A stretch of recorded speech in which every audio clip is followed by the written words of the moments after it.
परमात्मने नमः। अब आगे के 2 श्लोकों में ध्यान योग के लिए उपयोगी नियमों का क्रमशः व्यतिरेक और अन्वय रीति से वर्णन करते हैं।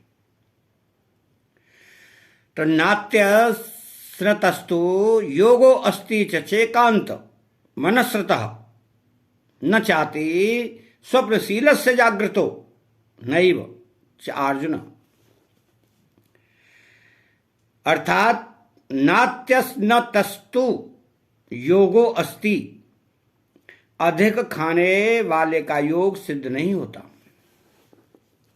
कारण कि अन्न अधिक खाने से अर्थात भूख के बिना खाने से अथवा भूख से अधिक खाने से प्यास ज्यादा लगती है, जैसे पानी ज्यादा पीना पड़ता है। ज्यादा अन्न खाने और पानी पीने से पेट भारी हो जाता है।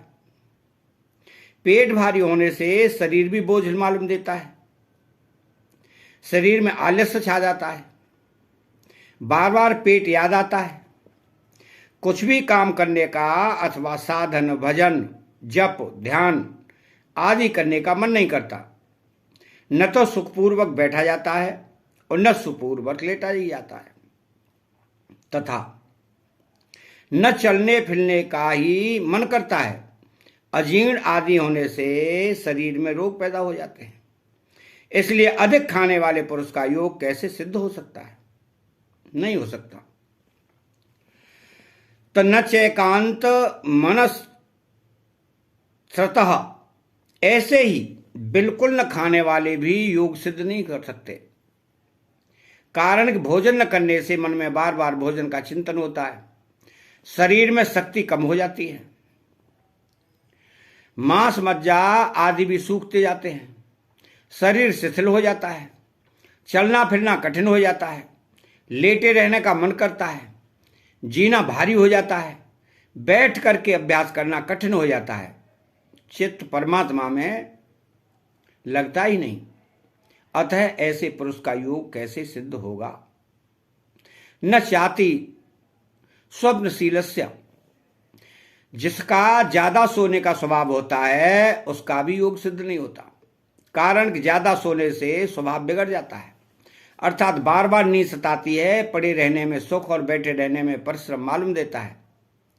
ज्यादा लेटे रहने से गाढ़ नींद भी नहीं आती, गाढ़ नींद आने से स्वप्न आते रहते हैं, संकल्प विकल्प होते रहते हैं, शरीर में आलस्य भरा रहता है। आलस्य के कारण बैठने में कठिनाई होती है, अतः वह योग का अभ्यास भी नहीं कर सकता। फिर योग की सिद्धि कैसे होगी? जागृतो नैव च अर्जुन, हे अर्जुन, जब अधिक सोने से भी योग की सिद्धि नहीं होती तो फिर बिल्कुल न सोने से योग की सिद्धि हो ही कैसे सकती है? क्यों? कि आवश्यक नींद न लेकर अधिक जगने से बैठने पर नींद सताएगी, जिससे वह योग का अभ्यास नहीं कर सकेगा।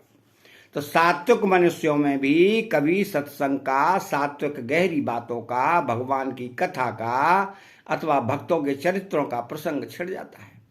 तो कथा आदि कहते हुए सुनते हुए जब रस आनंद आता है तब उसको भी नींद नहीं आती, परंतु उसका जगना और तरह का होता है।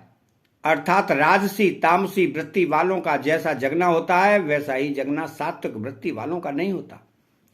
उस जगने में सात्विक मनुष्यों को जो आनंद मिलता है उसमें उनको निद्रा के विश्राम की खुराक मिलती है। अतः रातों जगने पर भी उनको और समय में निद्रा नहीं सताती। इतना ही नहीं, उनका वह जगना भी गुणातीत होने में सहायता करता है। परंतु राजसी और तामसी वृत्ति वाले जगते हैं तो उनको और समय में निद्रा तंग करती है और रोग पैदा करती है। ऐसे ही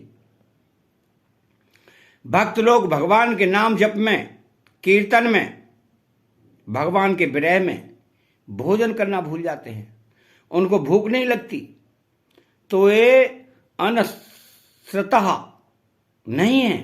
कारण कि भगवान की तरफ लग जाने से उनके द्वारा जो कुछ होता है वो सत्य हो जाता है। अतः चैनल को सब्सक्राइब करें, बेल आइकन घंटी को दबाएं और कमेंट बॉक्स में जय श्री कृष्णा लिखें। बोलो जय श्री कृष्णा।